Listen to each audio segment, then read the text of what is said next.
Welcome to the Dog Mystic Show.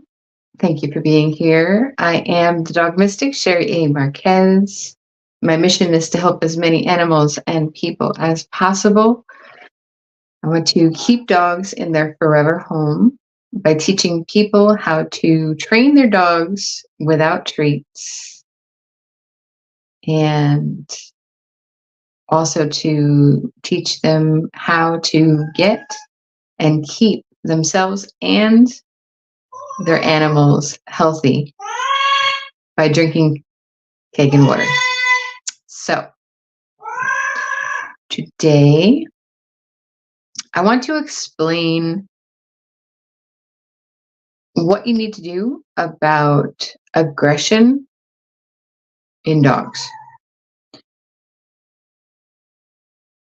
For example, if you rescue a dog and you don't know what their background is, and for the first 2 weeks, the dog is very docile and getting along with your other animals, and then something happens, something triggers, and the dog gets aggressive with either people or gets aggressive with the another animal in the house.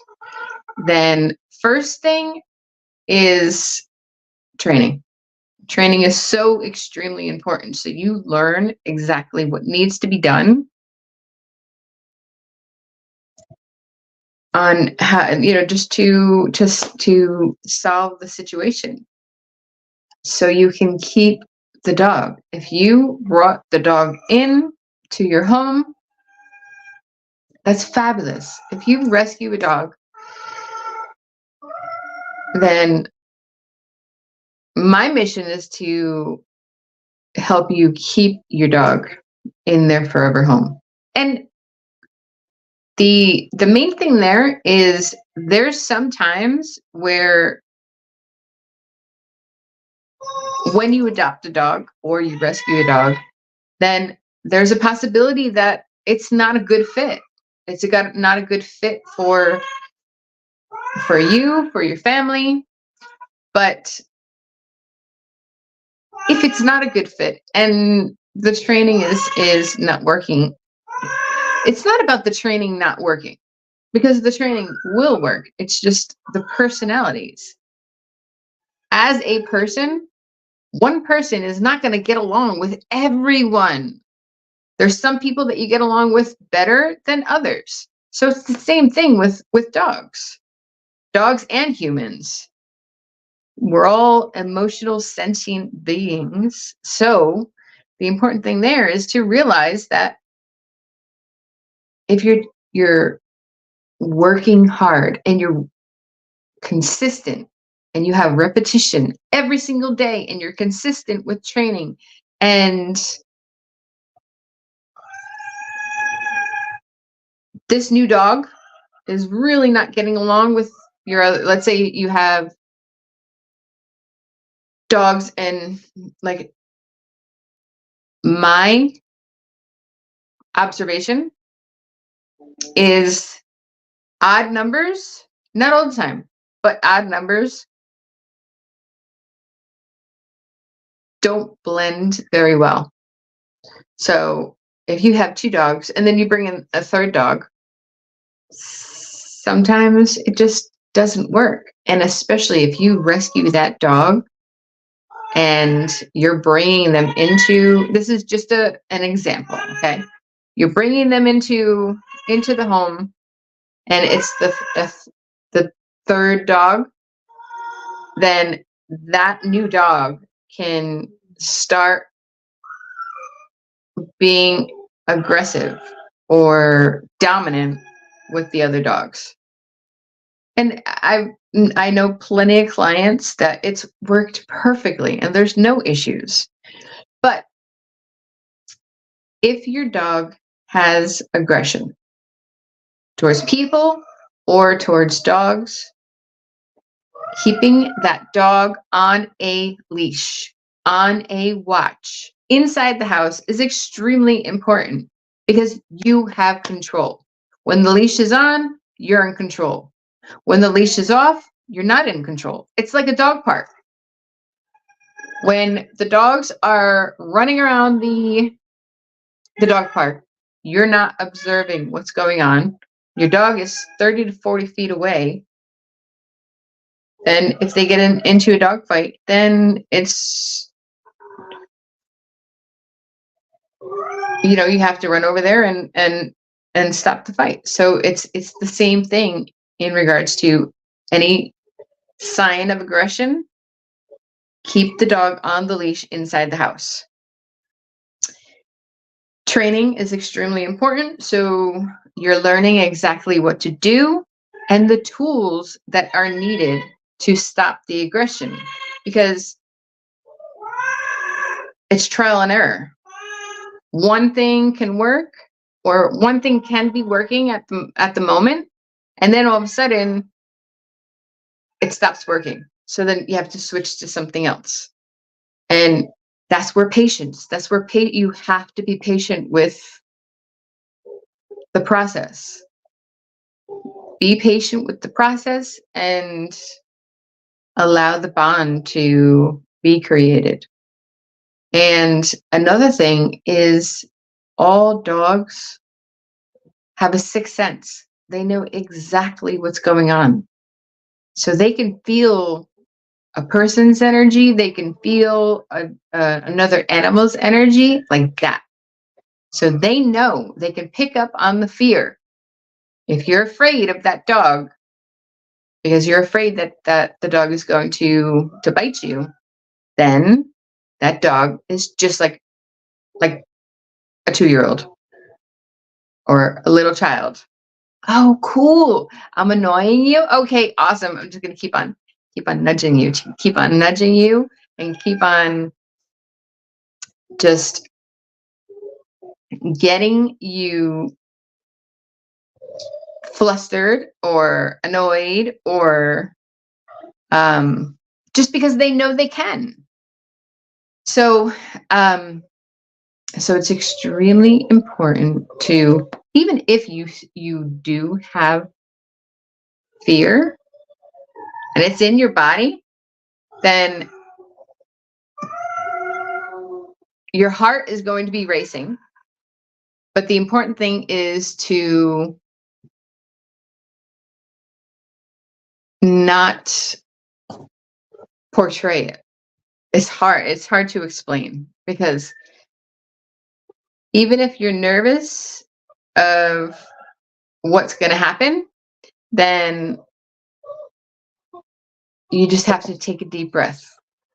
As Cesar Millan says, calm, assertive energy is more or less take a breath, feeling your heart racing, but in your mind, knowing that you have the confidence, you have the ability to control the situation.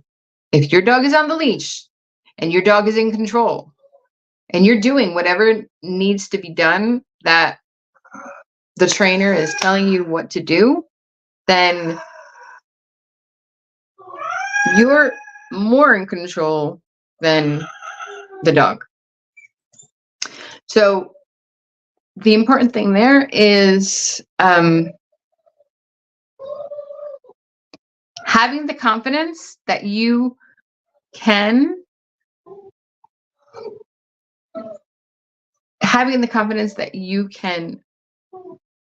control the situation. Because when you're holding on to the leash, if you're showing fear, whatever you're thinking and feeling goes from you through the leash and to the dog.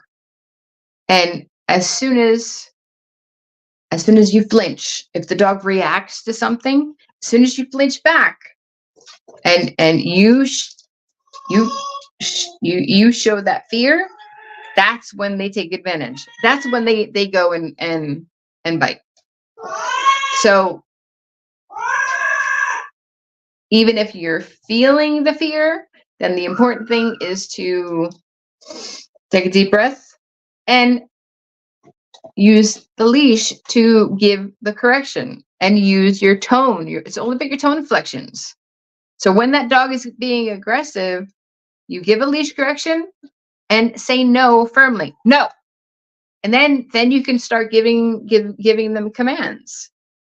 Because then you're showing you're switching your mindset. You're switching your mindset from fear into control. You're controlling the situation by just starting commands with them. And it doesn't need to be a big, huge training session. You can just do 5 to 10 minutes of training. Sit, stay. If they get up from the stay, nope. And always bring them back to the same spot.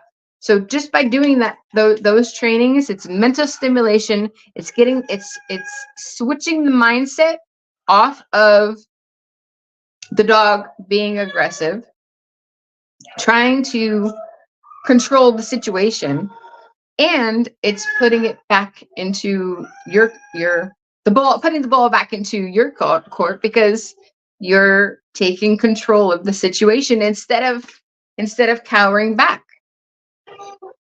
So training is mental stimulation. The leash is your tool. It's extremely important. And do not give up. Don't give up. Because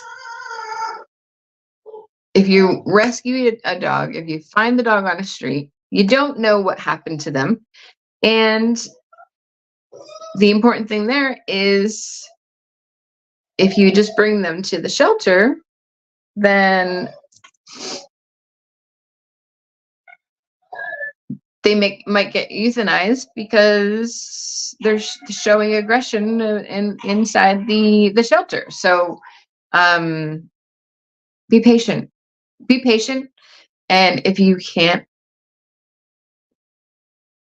know that it's not a good fit, then do whatever you need to do to find the dog a home. Because there are way too many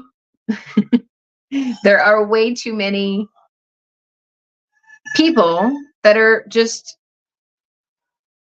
abandoning their animals, and it's not fair. It's not fair. And we put them in that, we brought them into our homes, so allow them to get the attention, get the training, and think of it, if it doesn't work out, then think of it like you're that in between foster home to find them their forever home. And one thing that you can do, if it's a purebred dog, then go on a meetup. Like, go on meetup and see if there's any Chihuahua meetups or pug meetups, or specific things for specific breeds of dogs. If it's a mutt, then just do your best to try and find them a home instead of bringing them to the shelter, and possibly they're stuck in a more negative situation. So that is my tip for today. So I would love it if you can like and subscribe to my YouTube channel, The Dog Mystic. Check out thedogmystic.com, and I will see you soon. Thank you. Thedogmystic.com.